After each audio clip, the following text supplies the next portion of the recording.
संविधान बदलने का काम अगर इस देश में किसी ने किया है तो वो सिर्फ और सिर्फ कांग्रेस पार्टी ने किया।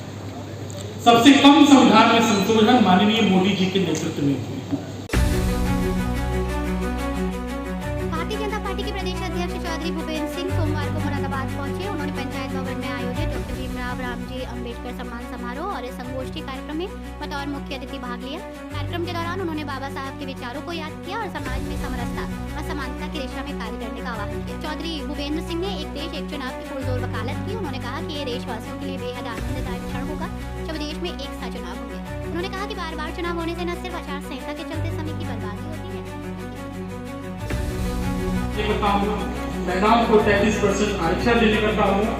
केवल इन कारणों के कारण मोदी जी के अंदर क्या नाम आपका? मंगल सिंह सैनी। मंगल सिंह जी, आज जो कार्यक्रम चला पंजाब में, क्या कार्यक्रम होता है और क्या करते हैं? आज भारतीय जनता पार्टी के द्वारा जो बाबा साहब का संविधान है, जो विपक्ष का दुष्प्रचार करा जा रहा है बार बार कि भारतीय जनता पार्टी बाबा साहब का सम्मान नहीं करती, उसी के उपलक्ष्य में एक संगोष्ठी का आयोजन किया गया था और बाबा साहब के विचारों को बताया गया था। भारतीय जनता पार्टी के सभी कार्यकर्ताओं से निवेदन किया गया था कि गांव-गांव जाकर बाबा साहब के विचारों को लोगों को बताएं। और जैसे आज भूपेंद्र मंत्री जी गए थे, क्या रहा, क्या आगे वाले चुनाव को लेकर क्या करना चाहिए? आदरणीय प्रदेश अध्यक्ष जी ने बताया कि जो कांग्रेस का दुष्प्रचार है, आज तक जब भी संविधान के अंदर संशोधन किए हैं कांग्रेस पार्टी ने किए हैं, हमेशा भारतीय जनता पार्टी ने देश हित के लिए संशोधन किए हैं।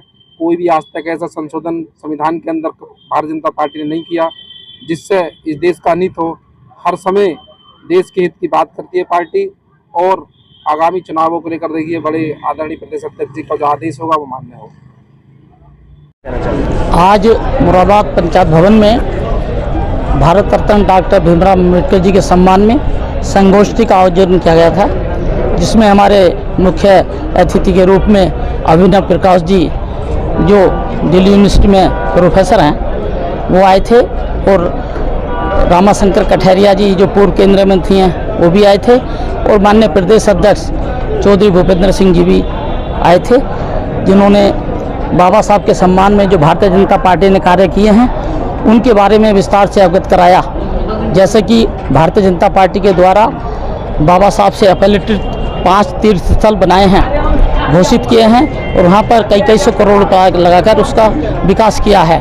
जैसे जहाँ बाबा साहब का जन्म हुआ मऊ छावनी में, उसको तीर्थ स्थल बनाया है और दूसरा जहाँ बाबा साहब ने अंतिम सांस ली थी दिल्ली अलीपुर रोड को, जहाँ उनका मकान था, उसको राष्ट्रीय स्मारक बनाकर तीर्थ स्थल बनाया है।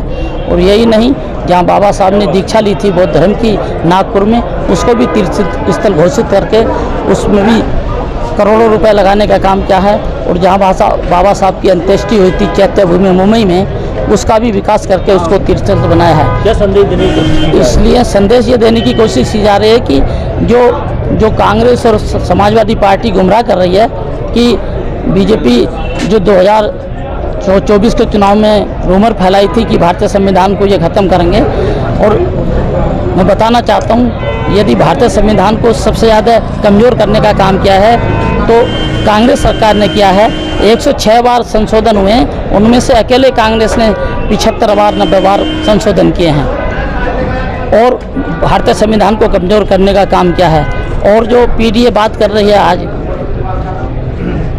माननीय अखिलेश जी, जो यूपीए की सरकार थी और केंद्र में लोकसभा और राज्यसभा में जो आरक्षण में जो पदोन्नति में उन्नति जो संशोधन लेकर आया गया था उसको राज्यसभा में पास करा दिया गया था, किंतु जब लोकसभा में आया था तो उसी आरक्षण को समाजवादी पार्टी के सांसद जयवीर सिंह ने फाड़ने का काम किया था और आरक्षण को कमज़ोर करने का काम किया था।